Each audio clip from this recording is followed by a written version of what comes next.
ആ പരാതി കൊടുത്തപ്പോൾ ഗണേഷ് കുമാർ മുഖത്ത് ചില പരിക്കുകളും കാര്യങ്ങളൊക്കെ കാണിച്ചിരുന്നു. യാമിനി തങ്കച്ചി മർദ്ദിച്ചതാണെന്ന്. അവസാനം തെളിഞ്ഞെന്താണ്?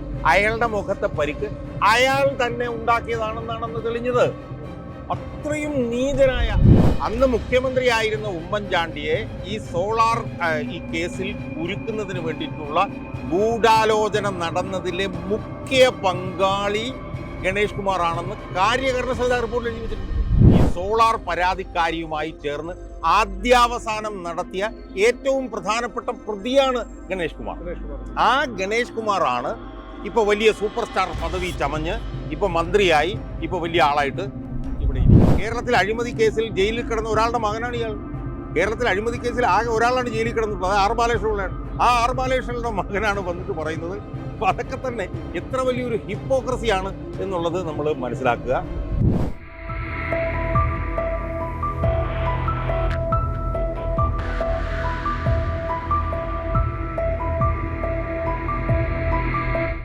പുതിയ ഗതാഗത മന്ത്രിയായി KB ഗണേഷ് കുമാർ അധികാരം ഏറ്റെടുത്തിരിക്കുകയാണ്. ഇവിടെ കേരളത്തിലെ ഗതാഗത വകുപ്പിൽ എന്തൊക്കെയോ വലിയ വലിയ മാറ്റങ്ങൾ കൊണ്ടുവരും എന്നൊക്കെയാണ് പ്രതീക്ഷ. പക്ഷേ ഇപ്പോഴും ജീവനക്കാർക്ക് ശമ്പളം കിട്ടാത്തൊരവസ്ഥയാണുള്ളത്.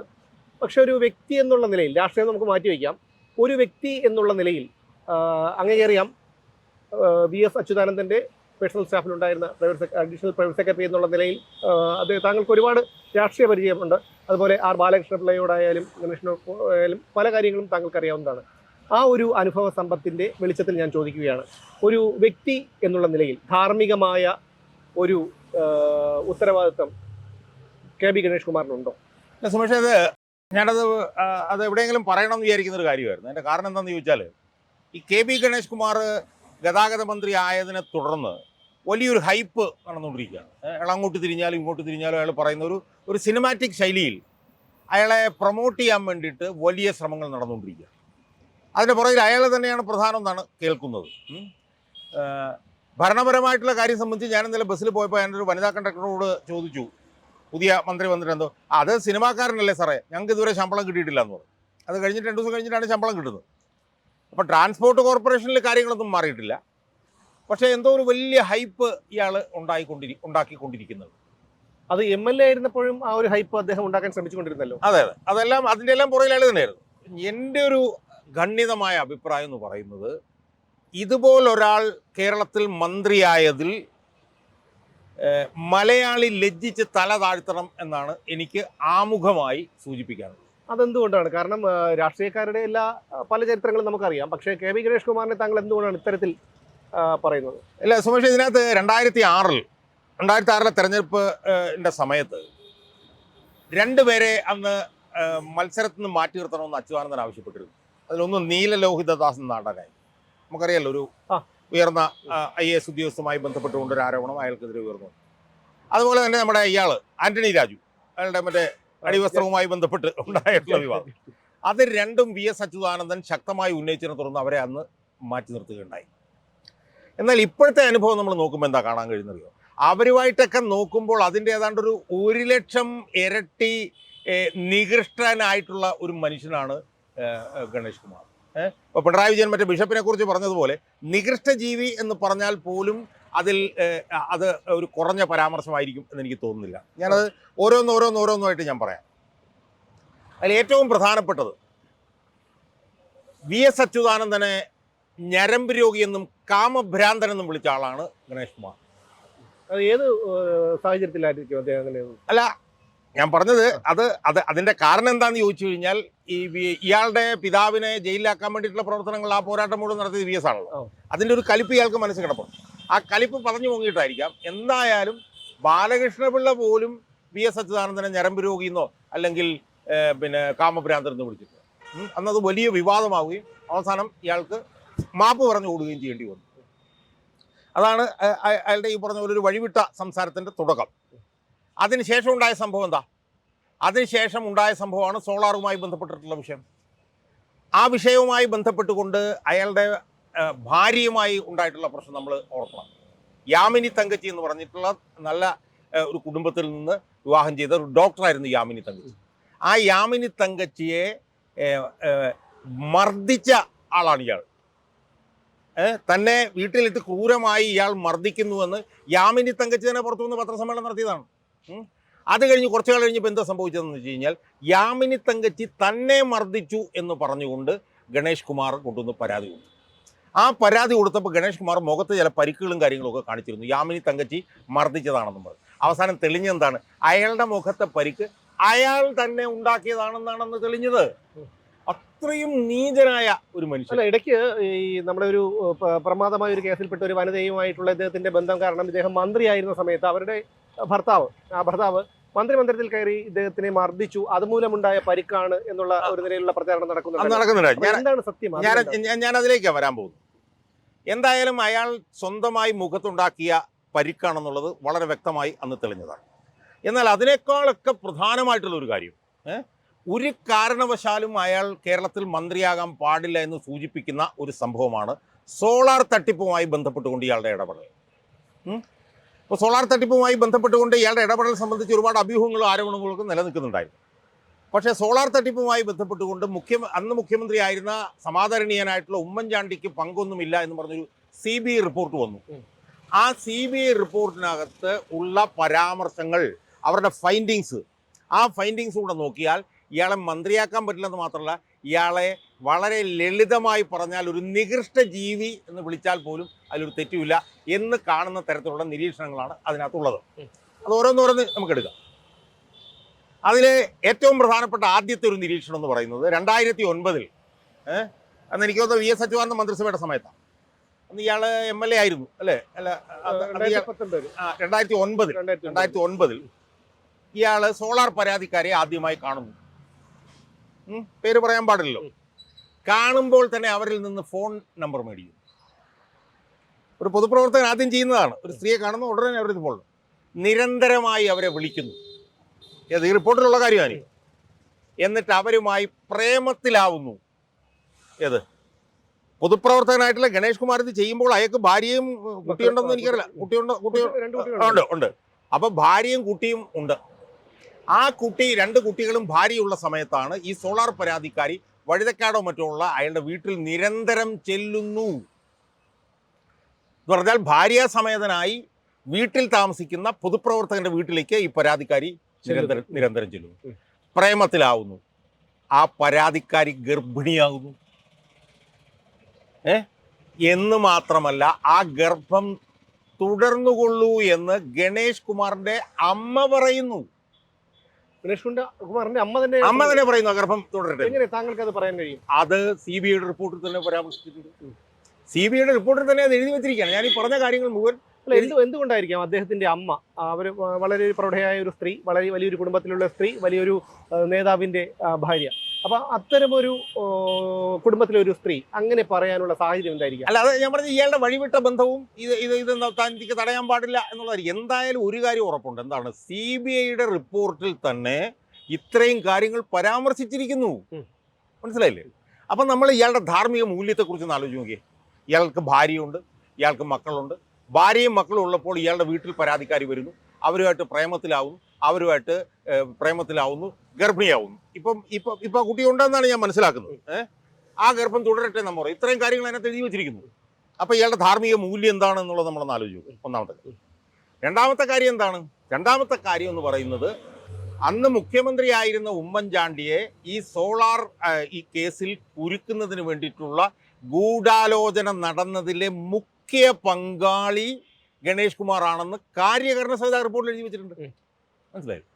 അതായത് ഇവരുടെ ഒരു കത്തുമായി ബന്ധപ്പെട്ട് വന്നൊരു വിവാദം ഉണ്ടല്ലോ. 14 പേജുള്ള കത്ത്, 4 പേജുള്ള കത്ത്, 9 പേജുള്ള. ആ കത്തുമായി ബന്ധപ്പെട്ട് നടത്തിയിട്ടുള്ള ഉപജാപങ്ങളും ഗൂഢാലോചനയും നടത്തിയതിൻ്റെ ഏറ്റവും പ്രധാന പ്രഭവ കേന്ദ്രം ഗണേഷ് കുമാർ ആണ് എന്നാണ് CBIയുടെ ആ റിപ്പോർട്ടിനകത്ത് പറഞ്ഞിരിക്കുന്നത്. അതിനകത്ത് വേറെ ചില കാര്യം, ഒരു എന്താണ്, ശരണ്യ മനോജ് എന്ന് പറഞ്ഞ ഒരാളുണ്ട്. ഇപ്പം അയാൾ മാനേജറായിരുന്നു, ബന്ധുവാണ്. ആ ബന്ധുവാണ്. ഇപ്പം അയാളുടെ എതിർപക്ഷത്താണ് നിൽക്കുന്നത്. പക്ഷെ അന്ന് അയാളുടെ ഏറ്റവും അടുത്ത സഹകാരിയായിരുന്നു. എന്ന് മാത്രമല്ല, ഈ സോളാർ പരാതിക്കാരി ജയിലിന് പുറത്തു വന്നതിന് ശേഷം 6 മാസം താമസിച്ചിരുന്നത് ഈ ശരണ്യ മനോജിന്റെ വീട്ടിലായിരുന്നു. ആ ശരണ്യ മനോജ് ഇപ്പം എതിരാളിയാ. പക്ഷെ അത് റിപ്പോർട്ടിലുണ്ട്. മനസ്സിലായോ? എന്ന് മാത്രമല്ല, ഇയാളുടെ വേറൊരു PA ഉണ്ട്, ഒരു പ്രദീപ്, കോട്ടയത്തിലെ പ്രദീപ്. ആ പ്രദീപ് എന്ന് പറഞ്ഞാൽ ആരാ? ആ പ്രദീപ് എന്ന് പറഞ്ഞ ആളാണ് നമ്മുടെ നടിയെ ആക്രമിച്ച കേസിൽ ഏറ്റവും പ്രധാനപ്പെട്ട സാക്ഷിയായിരുന്ന വിപിൻ എന്ന് പറഞ്ഞ ആളെ നിരന്തരം സ്വാധീനിക്കാൻ ശ്രമിച്ചു എന്നുള്ള കേസിലെ പ്രതിയാണ് ഇയാളുടെ പ്രദീപ്. ഈ പ്രദീപിനെ ഉപയോഗിച്ചുകൊണ്ടാണ് ഈ കത്തിനകത്ത് മാനിപ്പുലേഷൻസ് നടത്താനെല്ലാം ഇയാൾ ഈ സോളാർ പരാതിക്കാരിയായിട്ട് ബന്ധപ്പെട്ടു. അപ്പോൾ ഏറ്റവും അവസാനത്തെ കാര്യം എന്താണ്? ഉമ്മൻചാണ്ടി എന്ന് പറഞ്ഞ വന്ധ്യവയോധികനായിട്ടുള്ള ലക്ഷക്കണക്കിന് ആളുകൾ മനസ്സിൽ വെച്ച് ആരാധിക്കുന്ന ആ വയോവൃദ്ധനെ ഒരു ലൈംഗിക പീഡന കേസിൽ പെടുത്താനുള്ള പ്രവർത്തനങ്ങൾ ഈ സോളാർ പരാതിക്കാരിയുമായി ചേർന്ന് ആദ്യാവസാനം നടത്തിയ ഏറ്റവും പ്രധാനപ്പെട്ട പ്രതിയാണ് ഗണേഷ് കുമാർ. ആ ഗണേഷ് കുമാറാണ് ഇപ്പോൾ വലിയ സൂപ്പർ സ്റ്റാർ പദവി ചമഞ്ഞ് ഇപ്പോൾ മന്ത്രിയായി ഇപ്പോൾ വലിയ ആളായിട്ട് ഇവിടെ ഇരിക്കുന്നത്. അതിന്റെ പ്രതിഫലമാണോ അദ്ദേഹത്തിന് ഇപ്പോൾ ഈ കിട്ടിയിരിക്കുന്ന മന്ത്രിസ്ഥാനം? അല്ല, അത് നമുക്ക് തള്ളിക്കളയാൻ പറ്റില്ല. കാരണം എന്താ വെച്ചാൽ അയാൾ മന്ത്രിയാവുന്നാരും വിചാരിച്ചതല്ല. അയാൾ ഗവൺമെന്റിനെതിരെ വലിയ വിമർശനം കൊണ്ടിരിച്ചു. എന്നിട്ട് അയാളെ ആ മന്ത്രിസ്ഥാനത്തേക്ക് എന്തുകൊണ്ടായിരിക്കും നമ്മൾ ഈ കാര്യങ്ങളൊക്കെ വ്യക്തിപരമായ കാര്യങ്ങളൊക്കെ മാറ്റി വെക്കുമ്പോഴും അദ്ദേഹം ഒരു പൊതുപ്രവർത്തകൻ എന്ന നിലയിൽ അല്ലെങ്കിൽ ഒരു ഭരണാധികാരി എന്നുള്ള നിലയിൽ അദ്ദേഹത്തിന് എന്തൊക്കെയോ ചെയ്യാൻ കഴിയുമില്ലേ? അല്ല സുമേഷ്, നമ്മൾ ഇതിനകത്ത് കണ്ടൊരു കാര്യം എന്നറിയോ? നമ്മൾ വളരെ ലളിതമായിട്ട് പറയുന്നൊരു കാര്യമുണ്ട്. എന്താണെന്നറിയോ? ഇപ്പം ഞാനൊരു പൊതുപ്രവർത്തകനാണെങ്കിൽ ഞാനൊരു സ്ത്രീലമ്പടനാണെന്ന് വിചാരിക്കുക. പല സ്ത്രീകളെയും ഞാൻ പീഡിപ്പിക്കുകയും അവരിൽ ചിലർക്ക് എനിക്ക് കുട്ടിയുണ്ടാവുകയും സ്ത്രീകളെ മോശമായി അവരോട് സംസാരിക്കുകയൊക്കെ ചെയ്യുന്ന ഒരാളാണ്. നമ്മളെന്താ പറയുന്നത്? നമ്മൾ പറയുന്നത് നമുക്കതൊക്കെ അങ്ങ് മാറ്റി വെച്ചിട്ട് ഇയാളുടെ ഭരണപരമായിട്ടുള്ള നേട്ടങ്ങളെക്കുറിച്ച് മാത്രം പറയാമെന്നാണ്. എനിക്ക് ഒരു പൊതുപ്രവർത്തകൻ എന്നുള്ളതിൽ ഒരു കാരണവശാലും അതിനെ രണ്ടായി കാണാൻ പറ്റില്ല. കാരണം പൊതുപ്രവർത്തകന് രണ്ട് ഐഡൻറ്റിറ്റി ഇല്ല. ഞാനൊരു പൊതുപ്രവർത്തകനായാൽ ഞാൻ എൻ്റെ എല്ലാ സ്വകാര്യ പ്രവർത്തനങ്ങളും അക്കൗണ്ടബിളാണ് പൊതുസമൂഹത്തിൻ്റെ മുന്നിൽ. ഞാൻ നിങ്ങളുടെ അടുത്ത് വന്നിട്ട് പറയണം, ഞാൻ പെണ്ണ് പിടിക്കും, ഞാൻ പെണ്ണുങ്ങളുടെ പുറകെ പോവും, ഞാൻ മൂന്നാല് ഇപ്പം ഞാൻ പറയട്ടെ, ഇപ്പം ഞാൻ തുറന്ന് ഞാൻ പറയാം. ഇപ്പം ശശി തരൂർ സംബന്ധിച്ചും എനിക്ക് വിമർശനമുണ്ട്. നമ്മളെന്താ പറയുക? ശശി തരൂർ സ്ത്രീകളുമായിട്ടുള്ള കാര്യം, ശശി തരൂരിൻ്റെ കാര്യം അത് നമ്മൾ നോക്കണ്ട. ശശി തരൂർ അങ്ങനെ നമുക്ക് ഇൻസുലേറ്റ് ചെയ്യാനേ പറ്റില്ല ഒരു രാഷ്ട്രീയക്കാരനെ സംബന്ധിച്ചിടത്തോളം. ഇയാളെ സംബന്ധിച്ചിടത്തോളം സ്ത്രീകളുമായിട്ടുള്ള പെരുമാറ്റത്തിൻ്റെ കാര്യത്തിൽ ഏറ്റവും മോശമായിട്ടുള്ള ട്രാക്ക് റെക്കോർഡുള്ള ആളാണ്. അയാളുടെ സിനിമാ രംഗത്തെ അയാളുടെ ഇടപെടലെ സംബന്ധിച്ചൊന്നും സംസ്കാര സമ്പന്നമായിട്ടാണ് നമ്മൾ സംസാരിച്ചുകൊണ്ടിരിക്കുന്നത് എന്നുള്ളതുകൊണ്ട് നമുക്കത് അതിനെക്കുറിച്ചൊന്നും പറയാൻ കഴിയില്ല. അവിടെയൊക്കെ തന്നെ വളരെ മോശമായിട്ടുള്ള ക്രെഡൻഷ്യൽസ് ഉള്ള ഒരാളാണ് ഇയാൾ. ഇനി ഇടയ്ക്കാണെന്ന് പറഞ്ഞാൽ ഇയാൾ സിനിമാ നടൻ എന്ന് പറയുന്നത്, ഇയാൾ സിനിമയിൽ എവിടെയെങ്കിലും ഒരു മെമ്മറബിൾ റോള് അഭിനയിച്ചതായിട്ട് എനിക്ക് തോന്നുന്നില്ല. ഞാൻ അവസാനം കണ്ട നേരം എന്ന് പറഞ്ഞ സിനിമയുണ്ട്, അതിനകത്തൊന്നും ഇയാൾക്ക് ഒന്നുമില്ല. ഇയാൾ വരുന്നു, അവിടെ എന്തൊക്കെയോ കാണിച്ചു കൂട്ടിയിട്ട് അയാൾ പോകുന്നു. അപ്പോൾ കേരളത്തിൻ്റെ ചരിത്രത്തിൽ ഞാൻ ഉറപ്പിച്ച് പറയാം, ഈ സ്ത്രീ വിഷയവുമായി ബന്ധപ്പെട്ടുകൊണ്ട് ഇത്രയും മോശമായ ക്രെഡൻഷ്യൽസ് ഉള്ള ഒരാൾ ഉണ്ടായിട്ടുണ്ടാവില്ല. ഒന്ന്. രണ്ട്, ഉമ്മൻചാണ്ടിയെ ഈ വിഷയത്തിൽ കുരുക്കാൻ വേണ്ടി ആദ്യാവസാനം പ്രവർത്തിച്ച ആളാണ് ഇയാൾ എന്നുള്ളത് CBIയുടെ അന്വേഷണ റിപ്പോർട്ടിൽ തന്നെയുണ്ട്. അല്ല, അദ്ദേഹത്തിൻ്റെ അച്ഛൻ തന്നെ ഒരു വേള പറയുന്നുണ്ട്, എൻ്റെ ഭാര്യയിൽ എനിക്ക് വിശ്വാസമുള്ളത് കൊണ്ട് ഗണേഷിൻ്റെ മകനാണെന്ന് ഞാൻ വിശ്വസിക്കുന്നു എന്നൊരു പിതാവ് തന്നെ പറഞ്ഞിട്ടുണ്ട്. എന്ന് മാത്രമല്ല, ഗണേഷിൻ്റെ ഗണേഷിനെ ഈ സോളാർ പരാതിക്കാരിയുമായിട്ട് ബന്ധമുണ്ട്, അവിഹിത ബന്ധമുണ്ട് എന്നുള്ളത് അയാളുടെ അച്ഛനായിട്ടുള്ള ബാലകൃഷ്ണപിള്ളയ്ക്ക് അറിയാമായിരുന്നു എന്ന് CBI റിപ്പോർട്ടിൽ എഴുതി വെച്ചിട്ടുണ്ട്. അപ്പം ഞാൻ പറഞ്ഞു, ഇതെല്ലാം നമ്മൾ മാറ്റിവെച്ചാൽ പോലും ഉമ്മൻചാണ്ടി എന്ന് പറയുന്ന ഒരു വന്ധ്യവയോധികനായിട്ടുള്ള ഒരു മനുഷ്യനെ സോളാർ പരാതിക്കാരിയുമായി ബന്ധപ്പെട്ടുകൊണ്ട് അയാൾ ലൈംഗികമായവരെ പീഡിപ്പിച്ചു എന്നുള്ള നിലയിലുള്ള ഒരു ആരോപണം ഉണ്ടാക്കി അത് ജനങ്ങളെ വിശ്വസിപ്പിക്കാനുള്ള പ്രവർത്തനങ്ങൾക്ക് ആ പ്രവർത്തനങ്ങളിൽ നിർണായകമായിട്ടുള്ള സ്ഥാനം വഹിച്ച ഒരാൾ അയാൾ മന്ത്രിയാകുന്നു എന്ന് പറഞ്ഞാൽ കേരളീയർ പിന്നെ ലജ്ജിച്ച് തലതാഴ്ത്തുകയില്ലാതെ പിന്നെ കേരളീയർക്ക് എന്താ ചെയ്യാൻ പറ്റുക? പക്ഷെ നിർഭാഗ്യവശാൽ നമ്മൾ പലതവണ പറഞ്ഞിട്ടുള്ളതുപോലെ ഡാം സ്ക്വിബായിട്ടുള്ള ഒരു കോൺഗ്രസ് ആണ് ഇവിടെ ഉള്ളത് എന്നുള്ളത് കൊണ്ട്, കാൽക്കാശിന് കൊള്ളാത്ത വരിയുടയ്ക്കപ്പെട്ട ഒരു കോൺഗ്രസ് ആണ് ഇവിടെ ഉള്ളത് എന്നുള്ളത് കൊണ്ടാണ് ഇയാൾ അധികാരത്തിലിരിക്കുന്നത്. ഇവിടെ UDFൻ്റെ ഭരണകാലത്ത് ഇതുപോലെ ഇപ്പം ഞാൻ ചോദിക്കട്ടെ, ഇപ്പം UDFൻ്റെ ഭരണകാലത്ത് ഇതുപോലെ ട്രാക്ക് റെക്കോർഡുള്ള ഇയാൾ മന്ത്രിയാകാൻ വിചാരിച്ചിരുന്ന കഴിയുമായിരുന്നു?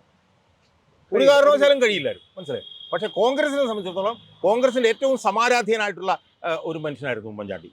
ആ ഉമ്മൻചാണ്ടി ഇത്ര ഹീനമായിട്ടുള്ള ഒരു ലൈംഗിക പീഡന കേസിൽ പിന്നെ പ്രതിയാക്കാൻ വേണ്ടിയിട്ട് പ്രവർത്തിച്ചു എന്ന് CBIയുടെ റിപ്പോർട്ടിൽ തന്നെ പറഞ്ഞിട്ടുള്ളത്. ഞാൻ പറഞ്ഞ അലിഗേഷൻസ് അല്ല, ഫൈൻഡിങ്സ് ആണ്. CBIയുടെ റിപ്പോർട്ടിലെ ഫൈൻഡിങ്സ് ആണ്.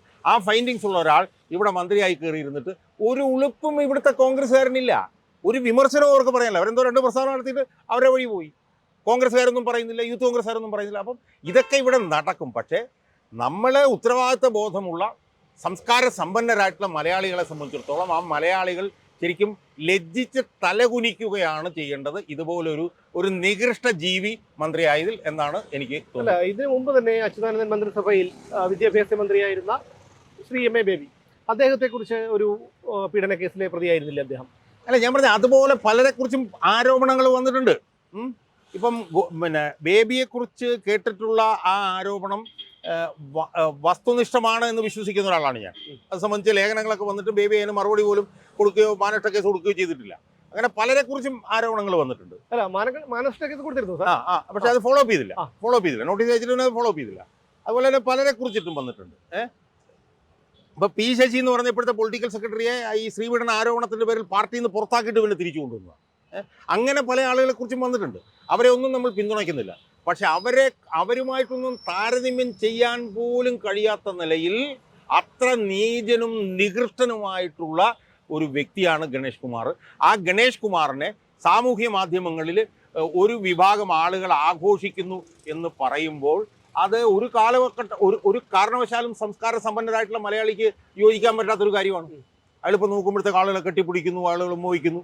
അയാൾ കഴിഞ്ഞ ദിവസം ചെന്നിട്ട് എന്തോ ഒരു നാട മുറിക്കാൻ പോയപ്പോഴത്തേക്കും ആ നാട മുറിക്കാൻ ചെന്ന ഗണേഷ് കുമാർ പറഞ്ഞത് കേട്ടോ എന്ന് ചോദിക്കുന്നു. അപ്പോൾ ഈ നിലയിൽ സ്വയം ഒരു സെൽഫ് പ്രൊമോഷൻ നടത്തുക, ലക്ഷക്കണക്കിന് രൂപ മുടക്കിയിട്ടാണ് ഈ സെൽഫ് പ്രൊമോഷൻ. ഈ സെൽഫ് പ്രൊമോഷനിൽ ഇയാളുടെ മുൻകാല ചരിത്രം അറിയാതെ ഒരു വലിയ വിഭാഗം ജനം കുരുങ്ങിപ്പോകുന്നു എന്നുള്ളതിൻ്റെ പശ്ചാത്തലത്തിലാണ് ഇയാളുടെ മുൻകാല ചരിത്രം പിന്നെ ജനങ്ങളൊന്ന് ഓർമ്മിപ്പിക്കാൻ വേണ്ടിയിട്ട് ഞാൻ ആഗ്രഹിച്ചു. ഇതിൽ താങ്കൾ ഈ പറഞ്ഞു വന്ന ഒരു ഇതിനിടയ്ക്കാണ് ഞാൻ മറ്റൊരു കാര്യം ആലോചിച്ചത്. നമ്മുടെ മരണപ്പെട്ടു പോയ നടി ശ്രീവിദ്യ, അവരുടെ സ്വത്തുക്കളെല്ലാം കൈകാര്യം ചെയ്യാൻ അവർ ഏൽപ്പിച്ചത് ഗണേഷ് കുമാറിനെയാണ്. അവർ പറഞ്ഞ രീതിയിൽ ആ സ്വത്തുക്കൾ വിനിയോഗപ്പെടുത്തിയില്ല എന്നൊക്കെയുള്ള ആരോപണങ്ങൾ ഇടയ്ക്ക് വലിയ തോതിൽ ഉയരുകയും അത് ഉയർന്നതിനേക്കാൾ വേഗത്തിൽ അത് നിലയ്ക്കുകയും ചെയ്തു. അത് പ്രധാനപ്പെട്ട ഒരു കാര്യമാണ്. അത് ഞാൻ ഇടയ്ക്ക് നിങ്ങളോട് പറഞ്ഞില്ല. അവരുടെ സ്വത്ത് മുഴുവൻ അടിച്ചു മാറ്റി എന്നുള്ള ആരോപണമുണ്ട്. അവരുമായി ബന്ധപ്പെട്ടും പീഡന ആരോപണങ്ങളുണ്ട്. ആരോപണങ്ങൾ. അപ്പം ഇതുപോലെ നമ്മൾ പറയാത്തതും കേൾക്കാത്തതുമായിട്ടുള്ള ഒരുപാട് കാര്യങ്ങൾ അവരുമായി ബന്ധപ്പെട്ടിട്ട് പ്രധാനമായിട്ട് അവരുടെ സ്വത്ത് കൈകാര്യം ചെയ്തു എന്നുള്ളത് സംബന്ധിച്ചിട്ടാണ്.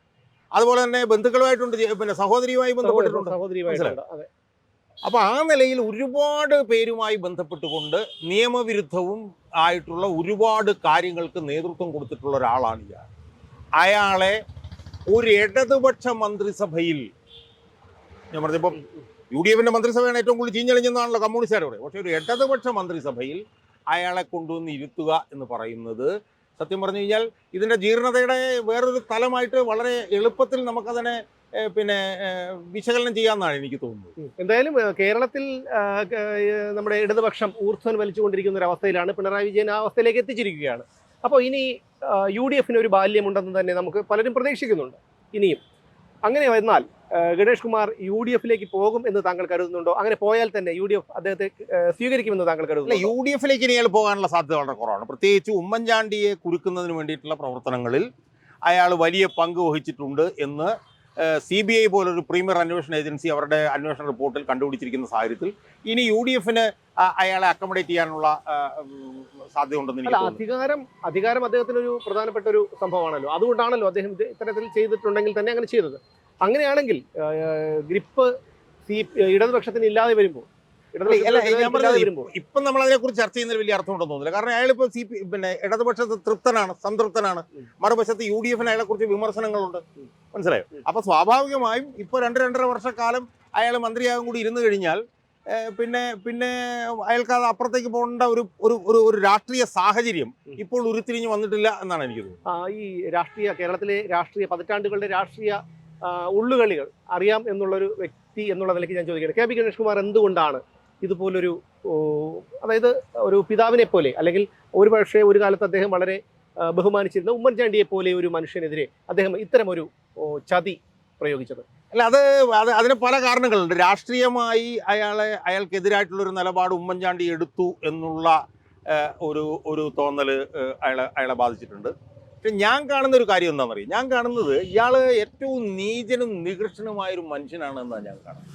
ഇപ്പോൾ ഉമ്മൻചാണ്ടി അയാൾക്കെതിരെ രാഷ്ട്രീയമായി തെറ്റായിട്ടുള്ളൊരു സമീപനം എടുത്തിട്ടുണ്ടെങ്കിൽ പോലും രാഷ്ട്രീയത്തിൽ നിൽക്കുന്ന ഒരു മജ്ജയും മാംസവുമുള്ള ഒരു മനുഷ്യന് ഉമ്മൻചാണ്ടിയെ പോലെ ഇത്രയേറെ ബഹുമാനം പൊതുസമൂഹത്തിൽ നിന്ന് ലഭിക്കുന്ന ഒരു മനുഷ്യനെ, ഒരു വന്യ വയോധികനെ, 75 വയസ്സ് കഴിഞ്ഞൊരു മനുഷ്യനെ ഒരു ലൈംഗിക പീഡന കേസിൽ കുരുക്കാൻ വേണ്ടിയിട്ട് കൂട്ടുനിൽക്കുക എന്ന് പറയുന്നത് അത് എത്ര എതിരാളിയാണെങ്കിൽ പോലും ആ എതിരാളിക്ക് ചേർന്ന ഒരു സമീപനമല്ല. അത് അയാളുടെ ബോധ നിലവാരത്തെയാണ് അത് സൂചിപ്പിക്കുന്നത്. അയാൾ ബേസിക്കലി അടിസ്ഥാനപരമായി എങ്ങനത്തെ ഒരു മനുഷ്യനാണ് എന്നുള്ളത് ആണ് തെളിയിക്കുന്നത്. അപ്പോൾ അതാണ് അയാളുടെ നിലവാരം. ആ നിലവാരത്തിലാണ് നമ്മൾ അയാളെ വിശകലനം ചെയ്യുന്നത്. ആ നിലവാരമുള്ള ഒരു മനുഷ്യനാണ് അത് മുഴുവൻ മറച്ചു വെച്ചുകൊണ്ട് ഇങ്ങനെ ഈ ചാനലുകളുടെ മുമ്പിൽ യൂട്യൂബിലൊക്കെ വന്ന് അഭിനയിക്കുന്നത്. കാരണം അയാളൊരു അഭിനേതാവും കൂടി ആയതുകൊണ്ട് അയാൾക്ക് നല്ലപോലെ അത് ചെയ്യാൻ പറ്റും. അയാൾക്കിപ്പോൾ KSRTCയിൽ തന്നെ എന്തെങ്കിലും കാര്യമായി ചെയ്യാൻ പറ്റുമെന്ന് ഞാൻ വിശ്വസിക്കുന്നില്ല. കാരണം KSRTCയെ തകർക്കുക എന്നുള്ളത് ഈ ഇടതുപക്ഷ ഗവൺമെൻറ് ഒരു നയമാണ്. ആ നയം അവർ നടപ്പിലാക്കിക്കൊണ്ടിരിക്കുന്നതിൻ്റെ ഇടയിൽ എന്തെങ്കിലുമൊക്കെ ചെയ്യാൻ പറ്റുമെന്ന് ഞാൻ വിശ്വസിക്കും. എനിക്കിപ്പോൾ ഓർക്കുന്ന ഒരു പ്രധാനപ്പെട്ട കാര്യം, അഴിമതിക്കാർ എൻ്റെ അടുത്തേക്ക് വരികയും ചെയ്യരുതെന്ന് അദ്ദേഹം പറഞ്ഞു.